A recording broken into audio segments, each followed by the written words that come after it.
2টোর সময় জানতে পারলাম যে তিনি চলে যাচ্ছেন একদম পারফেক্টলি। আর পাবলিক হয়তো, যেটা আমার সোর্স আছে, পাবলিক হয়তো জেনেছে আরও 2 ঘন্টা, 3 ঘন্টা, 4 ঘন্টা, 5 ঘন্টা পরে।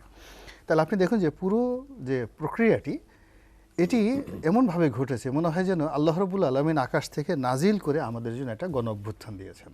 1।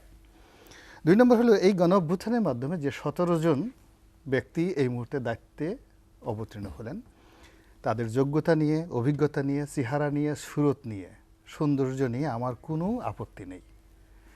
এবং তারা চমৎকার করে কথা বলেন এবং তাদের সবারই রয়েছে বর্ণাঢ্য ইতিহাস।